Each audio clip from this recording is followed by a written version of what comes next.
¿Qué pasó la raza? This is Shaul Guerrero, and you are watching AMBY. Hey everyone, it's Alicia, and I'm so excited to be sitting here with Shaul Guerrero today. What's up, guys? How Hello. you doing? Yay! How are you? I'm super, man. We're at Rise 7, and I'm so excited to just be in a room full of beautiful ladies and also super talented people, and to be here with you, of course. I'm so excited to have you on. I was kind of saying before that big red light went on, I'm so stoked that you were on the show, so thank you for joining me. Oh, man. Like I said, so happy to be here. I'm honored. So, for sure. As you mentioned, there are a lot of fantastic ladies downstairs, as we are here at Rise 7, so being a part of this, you're going to be hosting in the ring a little bit. What's that feel like? Well, I'm the official guest magistrate because I'm a badass, and I'm not too hard to look at, so I guess that qualifies me to be, the judge of people. So, okay. Yeah, so I might cause some shenanigans tonight. I might, throw my weight around a little bit, but I'm a guerrero, and that's what I do. Ooh, okay. I love how you say that with so much sass. Oh, you liked it, didn't you? I believe it. Oh, yeah. It's the rolling of the R's, really. Yeah, I can't do that. I'm sure you could. Maybe after we'll work on it later. Exactly, I was gonna say maybe you can help me out a little bit. I didn't mean to make it dirty. Yeah, that wink really was I know, it was real sexual. Sorry, dang. Well, it's super exciting because you are back in the wrestling world. I am. But you mentioned a couple of interviews is how it is much different on the indies than it is in WWE because it's not that they don't take care of you in the indies, of course, but WWE is almost like your baby in a sense, pending certain situations. So what's it been like having that grind? Because you're such a hard worker. Oh, thank you. I really try. But yeah, it's completely different. I have so much mad respect. I mean, I have mad respect for anybody that decides to get in the ring and enter this business, which is it's such a niche business, but it's also huge at the same time. Yeah. But you really have to be your own boss, especially on the indies. And in WWE, I mean, that's where my dad and my mom, that was our second family. And so everyone really took care of me. They wouldn't even let me take certain bumps sometimes because they were like, oh, no. I want to make sure that you're okay. And everything. So whereas here, I get to call my own shots. So that's very empowering, but it's also really scary. So I'm still learning my way around for sure. So it has taken you a little bit of time to get used to that? Yeah, definitely. And even then, I mean, WWE, you don't get to pick and choose what you're on. They're here's your schedule. There you go do it and don't fuck up. So I really try not to fuck up now on my own. But yeah, I get to, choose where you want to go. I really choose where I want to go. And, I get to forge relationships with people based on my personality and what I can do. And so the stakes are so much higher in the indies. And like I said, I just have so much respect for all these women that have traveled the world doing this. So yeah, I'm overwhelmed to be here with them. I feel very unworthy. And I'm just happy that I get to be here. I feel the same way. There's so much talent downstairs. It's crazy when you look around. I know. I'm trying not to be a mark, but you're like, oh my gosh, look at her. I was like, I'm cool. I know what I'm doing. So, yeah. Well, you had mentioned your mom and dad there. And of course, wrestling has been in your life since the very beginning. But apparently the reason that you figured out, hey, I can do this is because of a conversation with John Laurinaitis. Yeah. Tell me a bit about that. Okay, well, I was a little bit of an ugly duckling, and I'm sure eventually some kind of terrible childhood photo will come out. I don't know. It just always happens to come out. But yeah, so I always had a lot of body issues. I always had a lot of really low self-esteem growing up, and I'm very open with the fact that I battled an eating disorder ever since I was around 7 years old. It's really when it came about. It's a sexy little thing. But yeah, so I always just never thought I was beautiful enough. I never thought I was strong enough or, talented enough to do what these women do. They're female gladiators in the spotlight. And, I was at SummerSlam with my mom, and Johnny Laurinaitis came up, and he was like, your daughter's hot. Let's give her a shot. So he let me have... You nailed that, by the way. No, I love Johnny. I respect him so much, and without him taking that initial interest and giving me a shot at a tryout, I wouldn't be here today. So thanks, Johnny. It was something that just really didn't cross your mind, even being surrounded by it so much. Yeah, you know what? It's crazy because, growing up in the wrestling industry, you're either, a kid that wrestling was very encouraged, but, I was, I'm sure my dad didn't really want me to get into wrestling, and it wasn't because he thought, that I couldn't do it or anything like that. It was just, he knew how brutal this business is, Yeah. And I think he wanted me to be a doctor if I could, but I love performing so much, and I really was focused on dancing and singing, and I have a lot of other talents outside of the wrestling business, but let's see, I'm trying to think of where I was going with this. Sorry. No, but yeah, like it wasn't wrestling. Dad came home and that was dad time, and we didn't really focus on watching wrestling together or making it a thing. It was always WrestleMania every year. We cheer on Dad, watch the Divas, and then that's it. Okay. You know what I mean? So I had to kind of come into wrestling on my own volition once Johnny really gave me a shot. That's when I started to fall in love with it for sure. Well, you mentioned some of your talents there, but you're also valet, host, singer. Like you are all commentate over. a little too. Oh, okay. Just throwing that out there. No big deal. A lot of these roles Thank you. take some serious acting and performing chops. They do, and people don't get how tough this business is on whether you're an interviewer. There's like a million different things that you don't think about. Of course. They think that you just clock in, you do it, and you're done. Yeah, there's so just much behind the scenes stuff. There really is, and there's all kinds of like little isms like you have to think about. I'm sure you know, like as an interviewer, as a commentator. Oh my God, like. It's crazy, and like wrestling is so weird without commentary. You don't really think about that until it's taken out. Like when I was at WrestleMania this past year, we're watching the matches and it's amazing without a doubt. But I'm like, God, what's missing? Mm-hmm. Commentary. But yeah, it's stuff that looks easy probably isn't. Because we've trained so much to make it look effortless, and like I don't think people get it until they get in our shoes or our heels. Our heels. Ooh, I like that. Yeah. Very good. Yeah, man. Thanks. I love that in school you actually were able to take a makeup course. Like, I didn't even know that was a thing. You follow my Instagram. Oh, that I do. Thanks. But, like, it's so cool. Like, you had no eyebrows at one point. That was a good April Fool's joke. Thank you. Very good. It threw me. God, I wish I would have took better.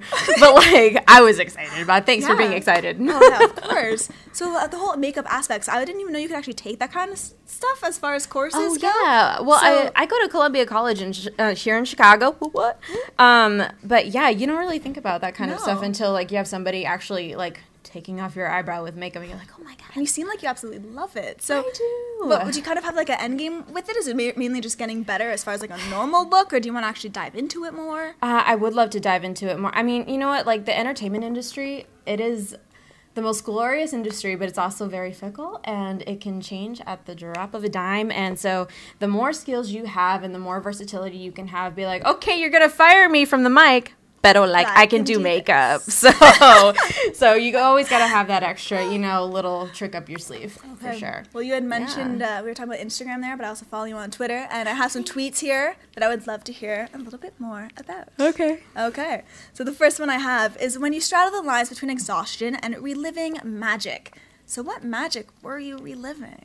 I am actually not allowed to disclose that at this time. I'm sorry. Okay. The other tweet I have is everyday wardrobe includes dance pants, 80s cutoff sweater, tats, boots, casual comfy is essential. So would you describe your sense as casual comfy? Casual comfy is anything that I could possibly work out in and also take a nap in. Okay, but it always looks good. Like, how is that a thing? I can't walk out in sweatpants and like. I highly doubt that. I mean, you are super fashionable as well, and I'm probably gonna jack that jacket. Probably, especially with all your pins. We have to compare denim jackets later because I collect pins. Yes, me too. Yeah. Okay, so that's later. Sorry, you guys. Sorry, guys. You You're can't not gonna join. see that. No. No, but like, I mean, my style, like, I go to school all the time. Like Monday through Thursday, I'm taking a train and walking and taking other trains to get to school. And my acting classes are really physical. I'm also, taking stage combat. And, when you're dealing with weaponry and all kinds of other things like that, you just got to be comfy. But I think tattoos are the best accessory for a girl. Okay. So anytime I can show those is always a good thing. What was the first tattoo you ever got? Oh, my God. I remember my mom, I think I made her ass sweat a little bit when I told her about this. Because it's like this huge tattoo on my lower back. I would show you, but I have 5 layers on right now, and sorry. Yeah, thanks. And I don't know if I want to strip on camera right now. But yeah, it's this huge tattoo on my lower back, and it goes up my ribs. I don't know what the hell I was thinking, because those are the most painful spots. Right? Yeah. But I really love the quote. It was a quote that my dad told me, a month before he passed on. And it was basically, he was telling me to live my life to the fullest through peace and joy through our Lord and Savior Jesus Christ. And I'm very open. That's my truth. That's what has gotten me through my eating disorder. That's what has gotten me through just life. But like whatever your higher power is, whatever your deal is, you know, hone into that and really, you know, don't take it for granted, because like that's what my dad was just trying to tell me. He was like, live it up, do it big, and stop being so fucking scared of everything. So that's why I'm here. Is that kind of the curve for you, maybe, when he said that? Like, hey, I'm just going to put myself out there? I mean, I wish it was like a, you know, like a snap. Yeah, of course, because, you know, I feel like, you know, even as proud as what I did in WWE, you know, as proud as I am of that, and my journey up to this point, there's always been that fear, you know, when you're in the public eye and, you know, you just want to be perfect all the time. You know, am I thin enough? Am I pretty enough? Was my promo as good as it could have been? Whatever it is, whatever your walk of life, you know, that perfection that the media puts out so much for us, it's so totally unattainable, and who gives a fuck? You know, just do you, do it to your best. And like, I feel like now that I'm coming into my own more as a woman and as a performer, I feel like now I'm finally starting to embrace that. Absolutely love that. Because honestly, I've been going through that, especially the bigger the site gets. Like, it's like, oh, am I like that? Is this the way I'm supposed to be? And then I have fans writing in like, oh, your confidence, and I'm sure you get this all the time, like, has inspired me. Like, confidence, like, it's this weird circle that you go through, and it always messes with your mind a little bit. For sure. Hearing it from somebody else, like, that's always so gratifying and like nice to know. Yeah, no, and like keep going, dude, because like it's crazy, because I don't think like we ever truly feel like the light shining on, like, you know, like when Harry Potter gets like his wand, it's like the air and everything. You know, I don't ever feel like confidence. And then for the rest of our life, it's changed. But like it's something we got to keep working at, you know, all the time. So no, I'm glad that I have a fellow sister that like gets it. Yeah. So definitely. Yeah, for sure. And I just like, for everybody viewing, like, definitely listen to this, because there's so many people always writing in about self-confidence issues, and like just everyone deals with it. I feel like most people need to know, like, you're not alone with that stuff. Well, yeah, and then like even then, like something hope you don't mind me talking about, like my husband, you guys might know him possibly. Just a little name in wrestling, you know? Big. He's a fantastic singer. But he's starting something called Rough Cuts, and basically like kind of going off of self-confidence and how do we build that up, and how do we, you know, just like be okay with ourselves, especially with like how out there we are now with social media and everything. You know, it's just kind of it's called Rough Cuts, and basically what it is, it's encouraging kids and like us adults, it doesn't matter who you are, you know, to put your stuff out there in a creative outlet and not give a fuck. I love you know, like what people think. It's just about expressing yourself. It's about being who you are and not being afraid to put it out there. So if you guys check it out, #RoughCuts, you know, it's wonderful, and it's a therapy for me. So that's fantastic. Yeah, for sure. So now that you did bring up Mr. Aiden English, I was wondering, when you guys aren't either in the ring or focusing on wrestling, like, how is that downtime spent? Because I know it's probably pretty rare. Yeah, it's crazy, because like as much as I love being here, like I'm trying to soak up as much time with him as I can, because he's about to be gone for like almost 3 weeks. So it's hard. It helps that I have my own thing on the side, you know. But when we are having downtime, there's a lot of cats involved. Like not we're not weird guys. We just have 4 cats, and we just like to cuddle with them all the time. We love to watch movies, and well, when we lived in Florida, we were either at Disney World or Universal Studios like every day. So we love theme parks, we love thrill rides, and we're just dorks together, honestly. And we just like try and lift each other up, because this business is hard, and we just try and, you know, keep each other healthy mentally, spiritually, emotionally as best we can. That's awesome. Thanks. Yeah. You're very welcome. He's cool. He's a cool guy. He's all right. Well, we earlier mentioned singing.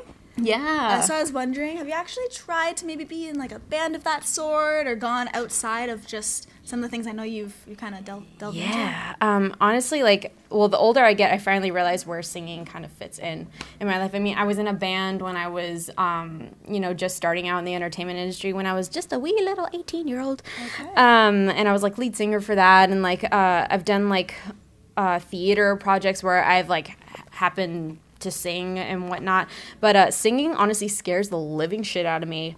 It terrifies me, and like I'll do it, but whether it's done well, I don't think so.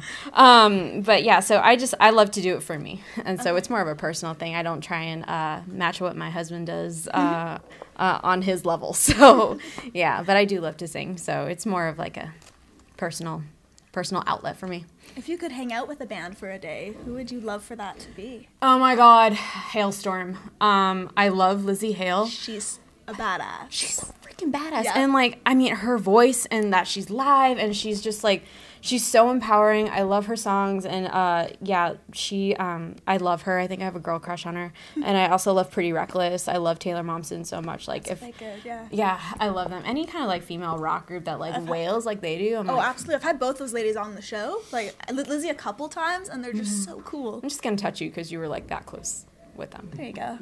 Just gonna, Put it on you? No, we're all just connected. Just gonna rub it on me a little bit. It's not weird. Well, just to wrap things up, I do want to leave it with the fans. Is there anything you want to say to all those viewing? Yeah, guys. Basically, love yourself. Fuck it. Be yourself. Life is too damn short. Do what you want. Do it with a fierceness, not a pierciness. I mean, if you want a piercing, it's cool, whatever.